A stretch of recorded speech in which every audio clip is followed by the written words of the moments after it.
左威卫大将军武安康，多年镇守边陲，数次遇戎狄来犯，为我国土劳苦功高。圣喜2年，硕丹犯境，武将军又率军以一破百，大败硕丹于漠北，获金元之战大捷。今贺武将军回朝，赐青龙黄金简、金明光铠，再赐康平王府银1000两，绢500匹，所率诸军每人绢5匹，钱10千。钦此。臣叩谢圣恩。武将军，今日议政，若有良策，但说无妨。是。诸卿有事奏否？臣有本奏。说。龙门赛以贱民互相残杀为乐，为了那一纸贱籍文书，兄弟相残，骨肉分离，无数人因此丧命。臣恳请陛下下旨查封龙门场，革此弊制。真是危言耸听！龙门场让不少贱民得以脱离贱籍，逾越龙门，这明明就是福泽恩重的大善事，却遭你如此诽谤。臣记得袁绍卿正是因为龙门赛才成了良民。怎么，你自己吃了蟠桃就要把树砍了，不让别人吃了？龙门赛乃文帝首肯，袁绍卿却污此良策，岂非在说文帝不仁？袁绍卿此言，其心可诛。此言不妥。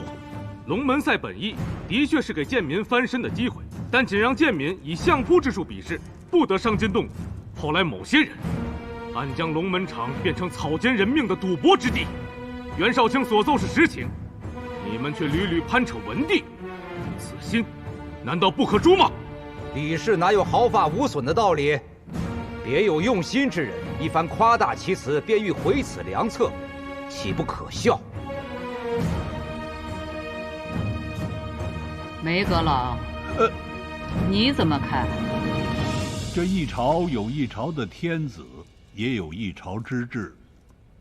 此制既未入典律，改与不改的，全凭陛下做主。卢青和张青以往议事总是分歧甚大，今日倒难得一致。鱼跃龙门，朕觉得你们说的很好，还有谁认同的？臣附议。来人，抬上来。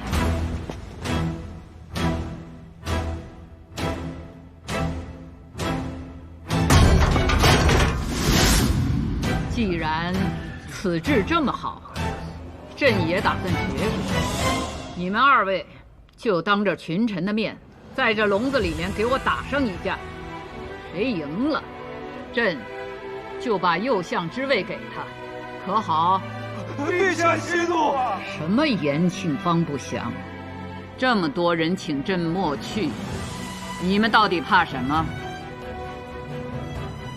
崔青，昨日龙门赛可好看？当年有人就欺上瞒下，现在还有人敢借文帝诡辩。上苍有好生之德，如此血腥场面，好些王公贵胄却趋之若鹜。这面具底下，到底是人是鬼？陛下息怒！朕即位以来，勒令轻徭薄赋，还礼于民，可还是有些地方有流民逃户。戎狄虎视眈眈，朕调征军饷，却查出国库亏空，桩桩件件哪件不是国事？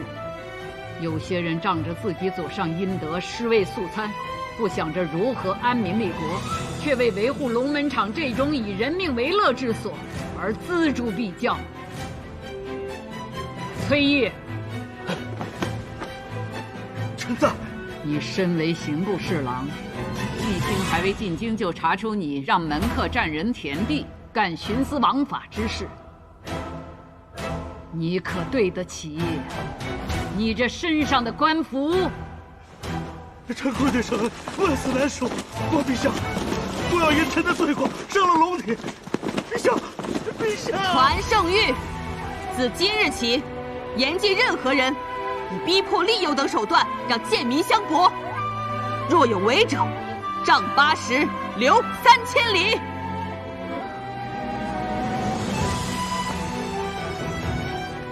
陛下，很多人是因祖上犯错而入贱籍，本身并无过失。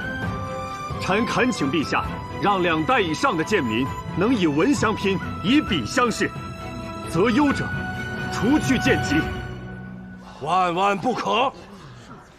文士科举乃是给良民为国效力的机会，岂可套用在贱民身上？若此剑术无分，届时必会宗制崩坏，动摇国本。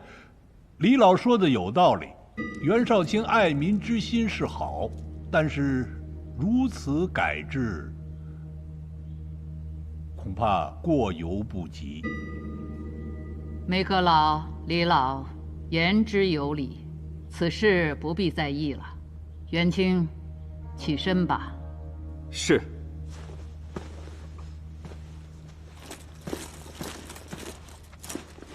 陛下，臣对那龙门场倒有个主意，不知是否可行。你且说来。一把剑是用来害人，亦或救人，皆因持剑者而不同。以贱民之命取乐，乃是罪孽，但龙门场本身却无罪，又是文帝御批所建，如此查封弃用，甚为可惜。臣提议，让有武艺者到龙门场比武，以此卓拔人才。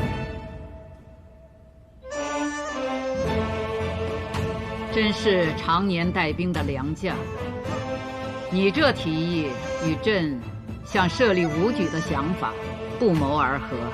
既如此，就先用龙门场打个前锋吧。传旨，改龙门场为武士场，设监官2人，凡优者列入武官查考名册，择优而取。陛下圣明。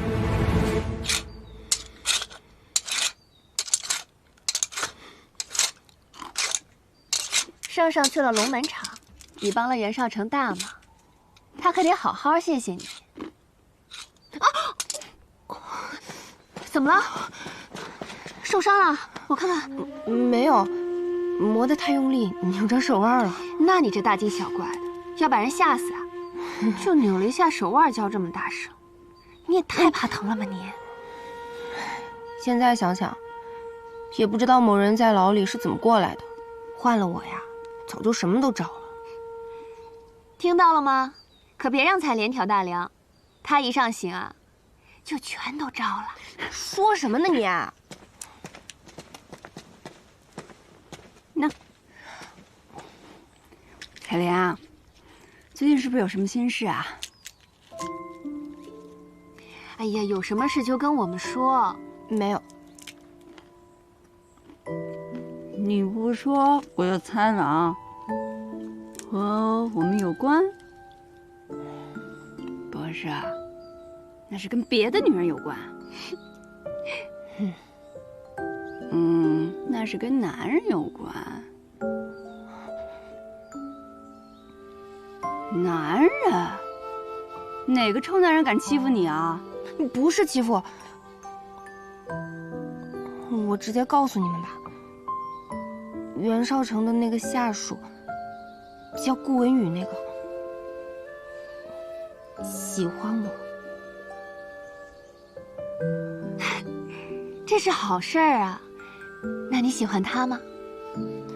喜不喜欢都是次要的，现在还没让那些恶人付出代价，哪有什么心思想感情？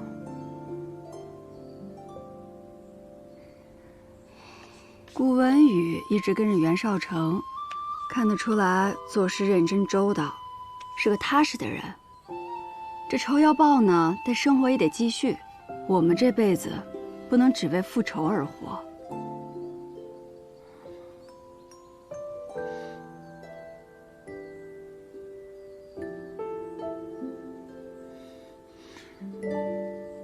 可我若是跟他在一起了，难道能不向他坦白我的过去？他知道了我的遭遇后，心里会没有疙瘩？他心里有了疙瘩，最后受伤的不还是我吗？彩莲，比起那些不幸的过去，更让我难过的是我从废宅逃出来之后。哎，你们说说吧，是不是这么个理？怎么不绑别人呢？就绑了这些女的，肯定是她们衣着不检点，才会被人盯上的。我听好多人在说呀，那余钱是给了他们钱的，他们贪财就自己留下做了家计。我看呐，他们本就是青楼出身，见钱眼开去伺候人，没想到被余钱那老贼给烧死了。所以我说呀，这女人就得守妇道，哎，规规矩矩的，是不是？对。我经常会想，活下来又怎么样呢？我们永远背负着这些污名，承受着巨大的压力，不敢跟家人团聚。我再也不想要冒任何的险了。平安，你怎么了？平安？没什么，伤口有点痛。爱就是爱，恨就是恨，何必要将两者掺和在一起呢？欺辱我们的是恶人，诽谤我们的是愚人，到头来我们还要自己折磨自己。亲者痛，仇者快，岂不是一样愚昧？可我能怎么办呢？从前朝到大封，虽都民风开放，可只要提到一个女人失去了贞洁，狗屁！贞洁什么的，只是束缚女人的枷锁。自古以来，你见过男人提什么贞洁？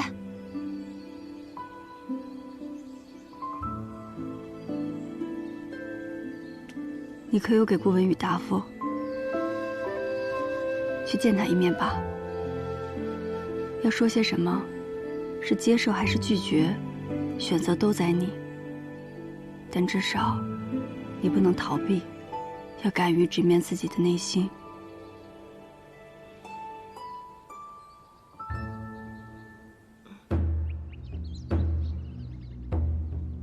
近日，朔丹来函，可汗长女已到了婚龄，朕允准可召选大封王子与朔丹公主和亲，以缔结双方姻亲之谊。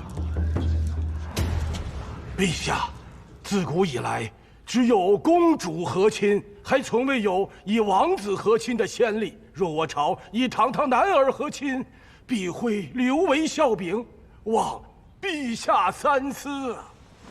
望陛下三思。哼，笑柄。昔年文成公主远赴外邦，以一己之身保两地和平多年，此等功绩，你们谁能相比？从无先例。朕登基来，早就听倦了。朕能坐上此位，便是先例；朝场女官，便是先例；让王子和亲，亦可是先例。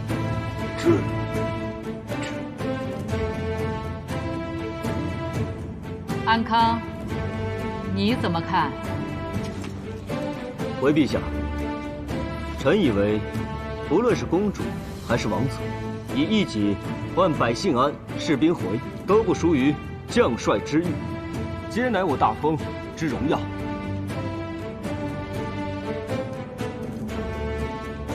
是臣浅陋，武将军所言甚是，和亲王子当属我大封表率。再有几日，硕丹使臣就要进圣都了。硕丹既有示好之意，要惜盒子，也要扬我大封之威。陛下英明。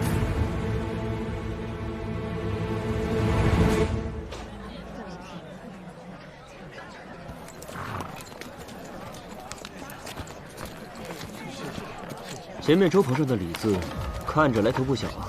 是不小，那可是琅琊郡王李宗旭，李大善人开的粥棚，他一向乐善好施。去年扬州水患也是他捐的钱最多。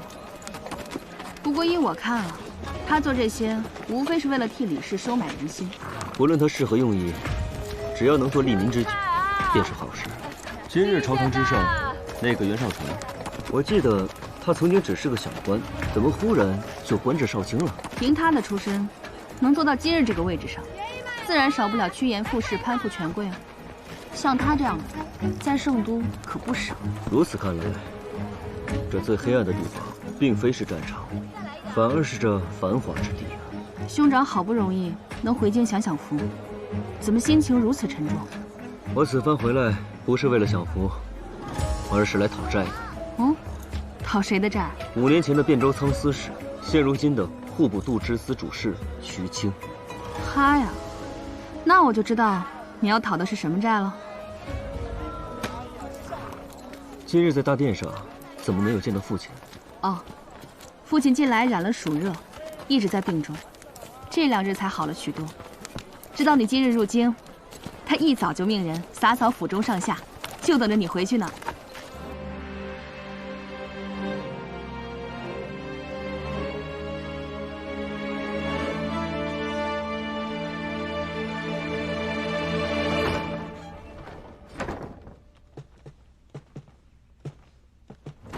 父亲，你看，这是儿子亲手为你刻的常青树，用的是父亲最喜欢的紫檀木。这不是子承父业了吗？你看你瘦了多好，人也显得高。也许不是你高了，是为父老了。父亲正值壮年，春秋鼎盛，跟着老子一点都不沾边儿。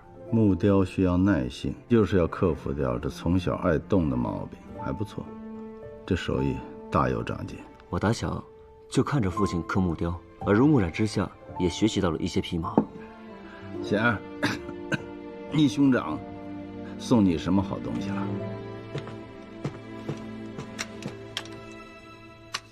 此乃张押九所铸万川剑，以后便是女儿的佩剑了。不愧是兄长，投其所好。硕丹求亲一事，圣上秘而不宣，非要等你进京之后才公之于众。你们可知是何用意啊？圣上欲与武士结亲，是为了彰显皇权正统，此其一也。其二，制衡之道，犹如木桶取水，李氏与武士的木板不能一头长一头短，长短一致，这桶中的水方能平稳。此番圣上之举，是想要收回我的兵权。既然你悟到了，那就交换兵权，回圣都好好谋份差事。父亲，儿子带兵习惯了，不适合圣都，也干不好这儿的差事啊。你知道为父为何好木吗？树死木生，人生60亿轮回，周而复始，犹如木之年轮。缘乃天道，亦是人道。你呀，圆融这儿子还是没有参透。这阵子你就在圣都好好转转，也许能改变看法。贤儿，为父备了冰糖糕，你今日上山，给你母亲送去。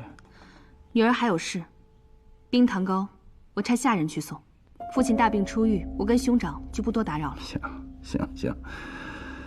哎，一个是圣上跟前的红人，一个是威风八面的将军，这翅膀一硬啊，都不听话了。走吧。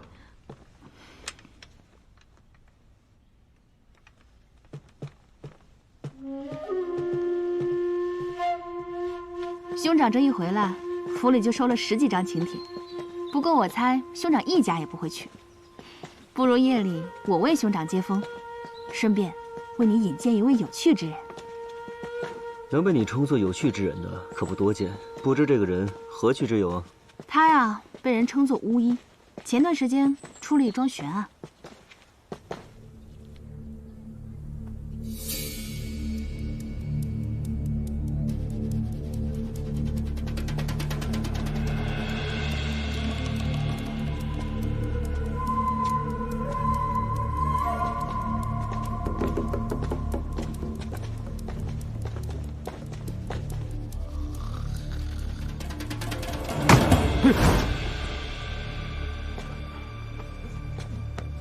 你们是？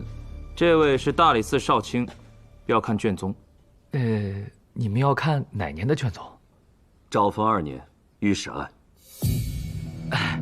不好意思，我这卷宗的确太多了，没个1、2月的找不出来。卷宗都是按年月存放，怎么会找那么久？你这8成是心里有鬼吧？文宇，带走。别！少卿，实话跟你说了吧，我前几年上任之初，确实核对过历年卷宗，看过记录。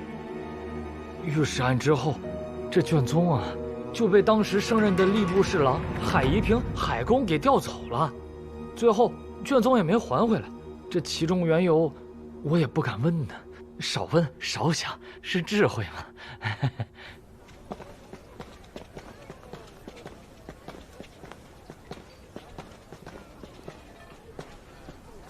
你怎么来了？怎么样，拿到了吗？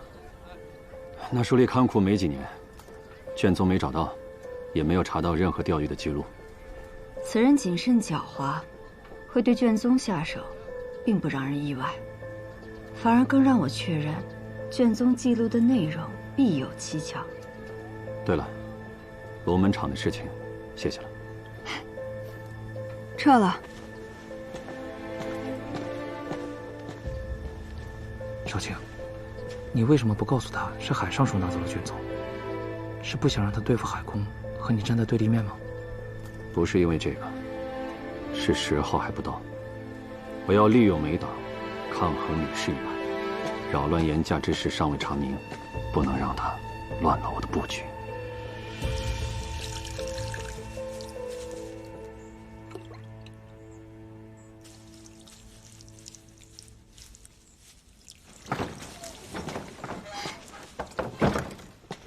霓裳打探到了吗？他呀，灌了吏部书令史那老头不少酒，才问出当年看管案牍库的书吏因渎职被罢免了。谁下的令？海宜平。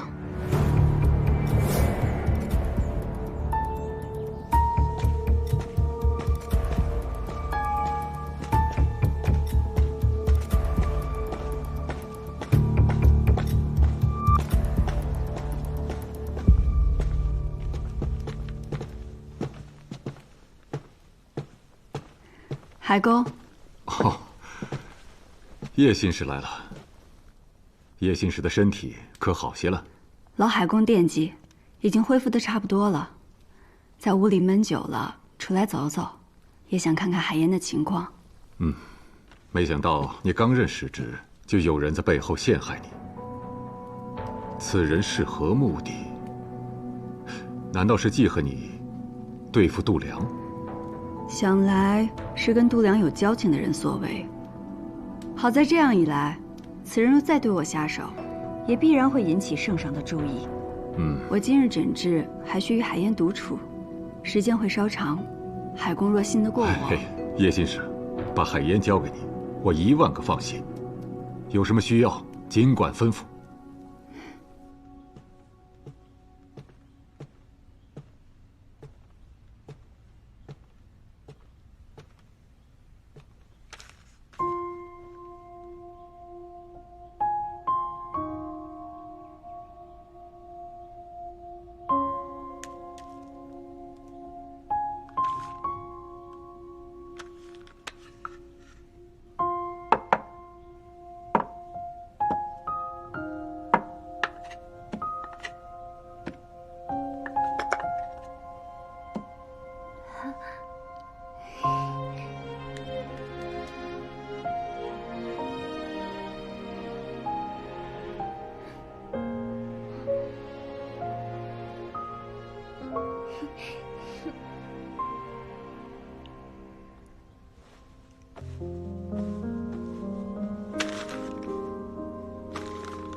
还记得这个图案吗？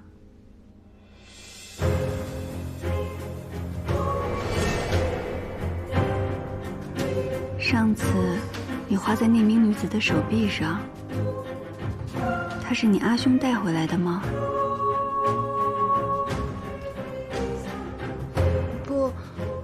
不是阿兄。那，你认识那名女子吗？知道她叫什么吗？不认识，只认识阿兄、娘，还有安。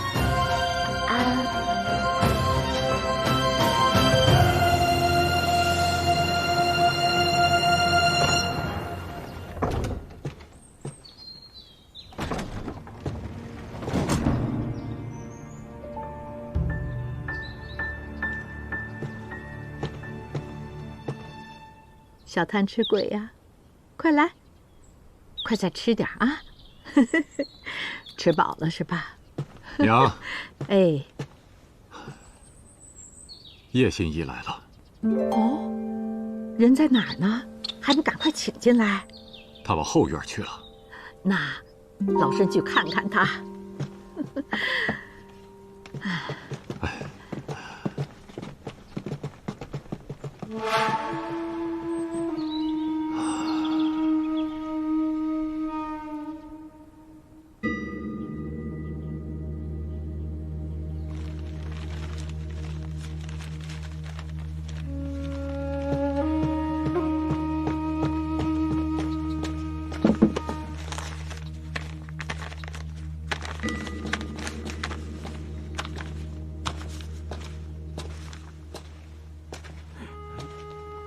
你是郎主的客人吧？老伯，这里是藏书阁吗？是啊，趁着天气好，拿出来晒晒，防虫蛀嘛。这藏书阁看起来比前院的房屋要新啊。你当真眼尖呐！这里原本不是藏书阁，而是一间客房，可多年前却被一场大火给烧没了，这是重新修建的。大火？这里怎么会起火啊？不好说呀。没什么不好说的。老夫人，这么多年过去了，我儿还珍藏着于前赠给他的这些书册，别人都避讳谈及旧事，但老身没什么可避讳的。客房着火是与10几年前的御史案有关。这个案子，平安也曾听闻过，只是没想到海公竟然与于前相识。当年我儿于前、孙熙正是同窗好友，亦同科及第。没想到10几年前，于谦因御史案被满门抄斩，我儿不信于谦会做出伤天害理之事。自他离世后，就郁郁寡欢。后来有个人找上门来，自称是罹难女子的家眷。这个人叫什么？记不清了。他声称此案有冤情，找我儿帮忙，要看御史案卷宗。我儿以为有机会能为死去的好友洗脱冤屈，急忙调了御史案卷宗出来，就在这间客房给他看。岂料啊，那日海公邀我和几位友人上门，想一同探讨这御史案的疑点。海公告诉我们说，有位受害女子的家眷找上了门，正在看卷宗。海公正想为我们引荐那人，可谁知那人竟然意外打翻了烛火，焚毁了卷宗，就连海公那间客房啊，也随之付之一炬了。想不到御史案的卷宗早已化成灰烬了。海公差点因此无法交差呀，无奈我们只好一起找到了海公的恩师，就是如今的梅相说情，才帮他在案牍库那边解决了此事。真是没想到，于谦当年还有你们几位仗义同僚。不过你说的我有些好奇了，与你一同上门的都有哪几位旧友？我也真是敬佩你们，在那个时候还愿意相信于谦的清白。他们是……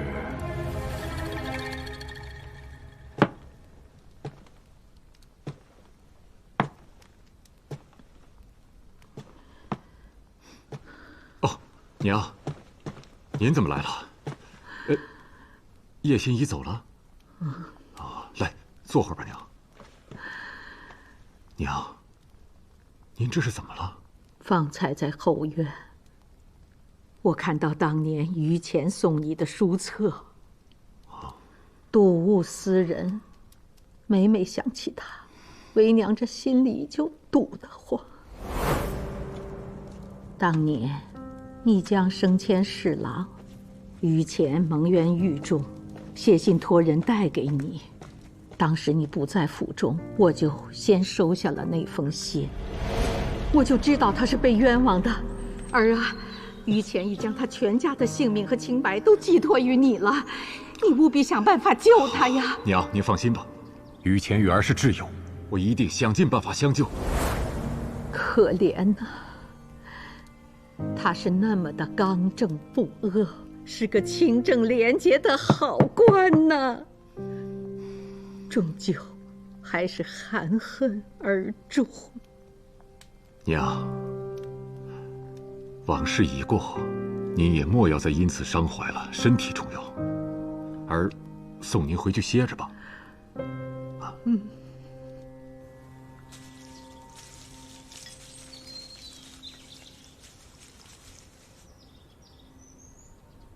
花娘那边吩咐好了吗？一切都已准备妥当，郎主放心吧。好的，可以撒网了。是。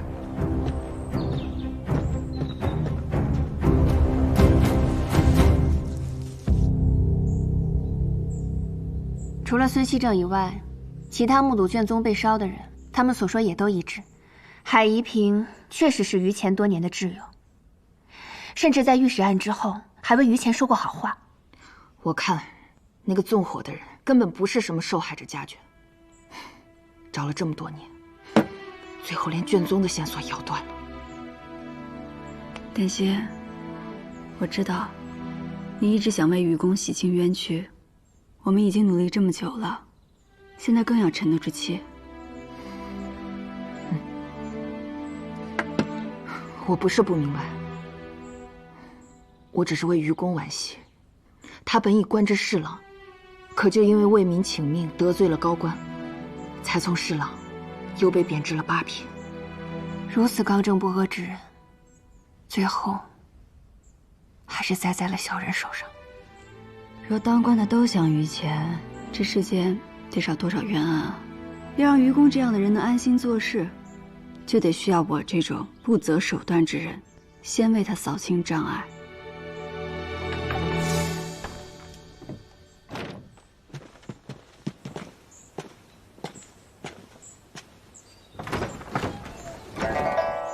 武舍人，看样子伤好的差不多了，别老闷在屋子里。来，把这个换上。这是何意？左威卫大将军回京，民同乐，宵禁延迟2个时辰。人生有3狂：狂吃、狂喝、狂乐。此事不乐，更待何时？有这等好事，当然恭敬不如从命。那美人还不换衫？难道要我帮您？谁人如我4级风？卷云自来去，扶摇9万里。天地只掌间，畅快，真畅快。武舍人，哎，别这么叫，煞风景。以后都叫我显儿。显儿，你现在的样子跟我想象的判若两人。说来也怪，你这医仙之术无论在哪儿都应传作奇闻，怎么除了圣都，其他地方都没有听说过？我常去一些闭塞之地游医，没有听说过也不奇怪。是吗？我倒觉得越是闭塞之地，越容易将奇才视为异类。我还是第一次听说有人这样评价我。我从你身上闻到了秘密的味道，愿意告诉我吗？现在还不是时候，也许有一天我会告诉你的。好，到时我一定带最好的酒来听。不过人啊，仍需向前看，不要回头啊。你听着风，多自由。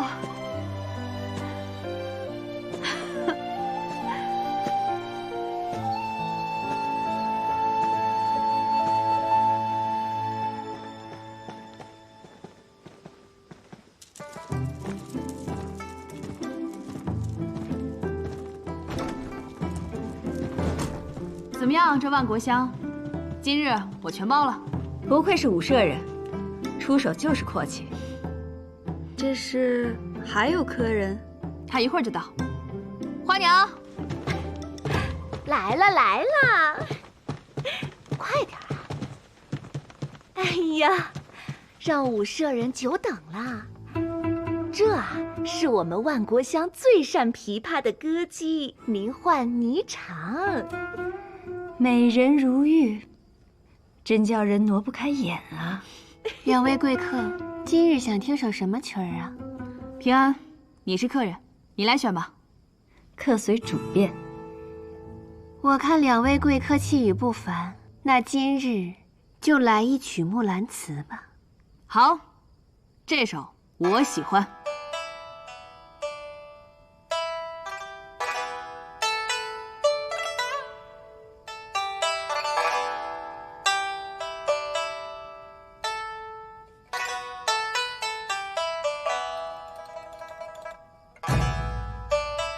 昨夜见军帖，可汗大点兵。军书12卷，卷卷有爷名。阿爷无大儿，木兰无长兄。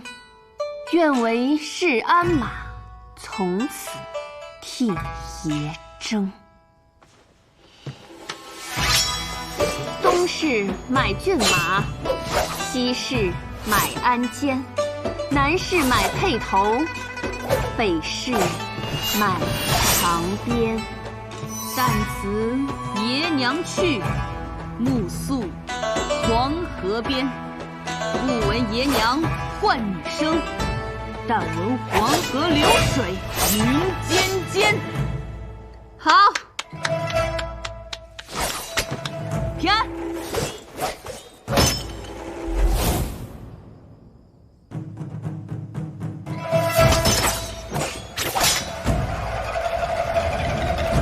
起芙蓉姬，关山杜若飞。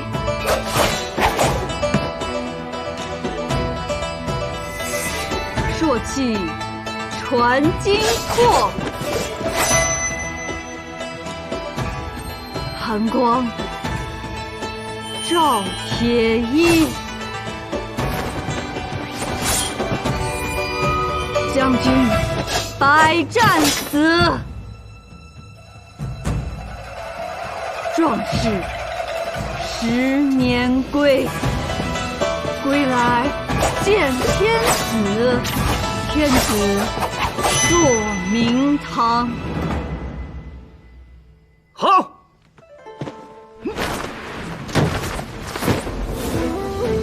好。好一个巾帼不让须眉！叶姑娘舞剑看似恣意随性，但横剑刺出时却锋芒毕现。你知道我？老李2进2出的一心之才，我戍边归来，显而就与我讲了不少你的故事。原来是武大将军，平安幸会。你让我查的，去年从圣都调去扬州修河堤的工匠，我已经盘问过。河堤坍塌背后的确有蹊跷，跟那个大善人李宗旭有关。河堤坍塌导致盐田被淹，盐价节节攀升，最终获利的只有他李宗旭。少卿，你这阵子就没歇过，盐价日涨之事还得慢慢查。今夜武将军回京，宵禁严实，不如好好放松一下。我看某人是急着去夜会佳人吧。对了，武将军回朝，谁给他接风洗尘啊？好些贵人都递了名帖给他，可将军都没去。但我听说有人看见他进了万国乡。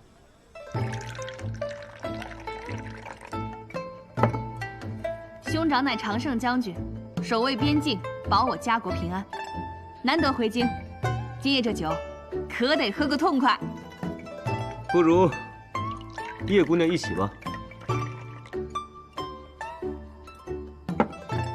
来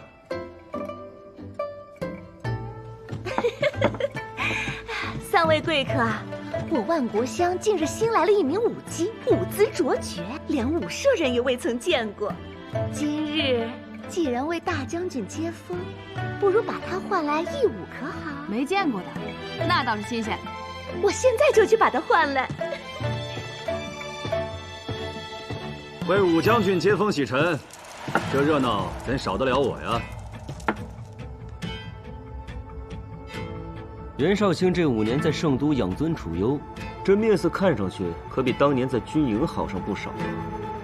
没想到兄长与袁绍卿竟是旧相识。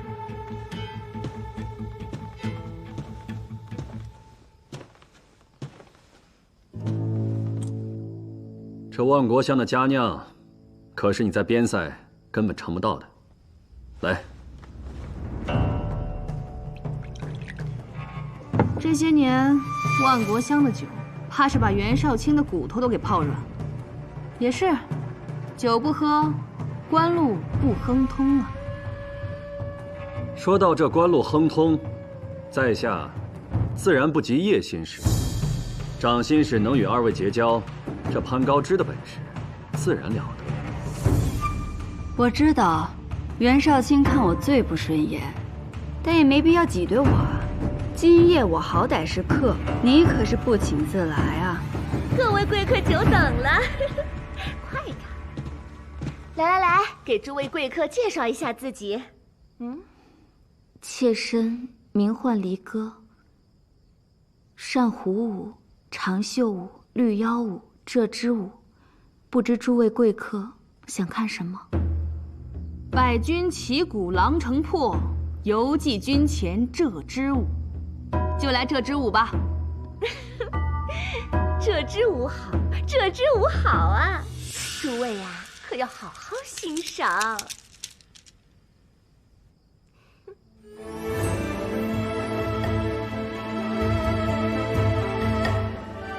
武将军难得回朝，少城为你接风洗尘。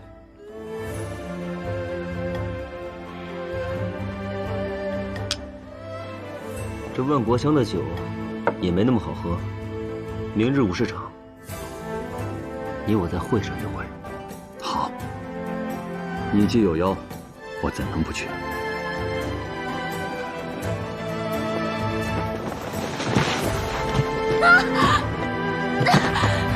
哎呦，这怎么回事啊？我看看，我看看。哎，不中用的东西，万国香的脸都被你丢尽了，还不赶紧起来！起来呀！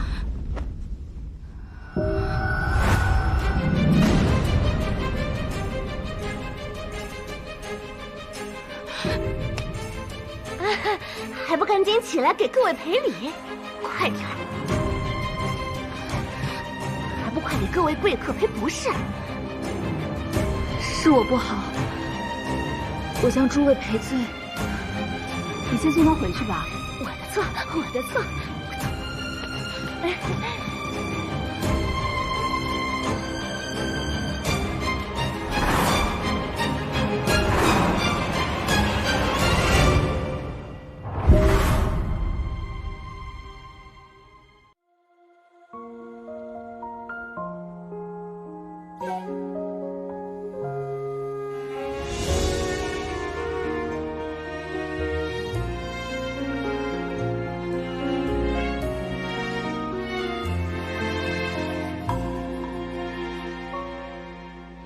往事成灰，年落成泥，如烟旧梦